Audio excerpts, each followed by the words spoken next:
ہم کریں گے ہر مظلوم کی حمایت۔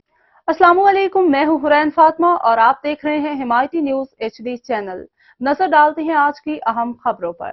ملیر میں اندھیر نگری زمینوں پہ قبضے، بطخوری اور پولیس کی سرپرستی میں ریتی بجری کا کاروبار عروج پہ۔ پولیس قبضہ خوروں کے سہولت کار بن گئی ہے۔ بے گناہ جھوٹے مقدمات، دھمکیاں دے کے ہراساں کیا جا رہا ہے علاقہ مکین۔ ملیر نوری ملیر میں ریتی بجری کے کالے دھندے اور زمینوں پہ قبضوں کے خلاف علاقہ مکینوں کا صحافیوں کے عوامی رابطہ دفتر پہ پریس کانفرنس۔ علاقہ مکینوں کا کہنا تھا کہ ملیر سومار گوٹ کے قریب پولیس کی سرپرستی میں لینڈ گریبر اور ان کے سہولت کاروں کی جانب سے ناکلاس زمینوں پہ قبضے جاری ہیں۔ گوٹ سابو بلوچ دیہات جوریجی میں موروثی زمین پہ پولیس اور سہولتکاروں کی سرپرستی میں لینڈ گریبر کے قبضے کے بعد مالکان کو موت مار دھمکیاں، جھوٹے مقدمات کے ذریعے مسلسل ہراساں کیا جا رہا ہے۔ درخواست گزار عبدالستار ولد محمد اسماعیل سمیت رب نواز چانڈیو ولد لونگ خان رہائشی علی محمد گبول بن قاسم ملیر اور دیگر نے پریس کانفرنس کرتے ہوئے کہا کہ ہماری واقع زمین سروے نمبر 311 374 241 242 235 دیہات جوریجی لنک روڈ پہ ہے۔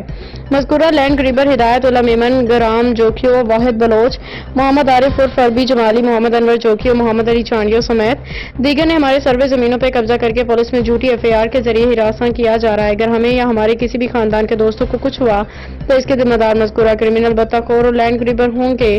اس موقع پہ عبدالستار ولد محمد اسماعیل سمیت رب نواز چانڈیو ولد لونگ خان اور دیگر نے chief justice supreme court, high court سمیت وزیر اعلیٰ سندھ، IG سندھ، DIG اور SSP سمیت اعلیٰ حکام سے مطالبہ کیا کہ مذکورہ افراد کے خلاف سخت کارروائی کی جائے، فوری انصاف کیا جائے۔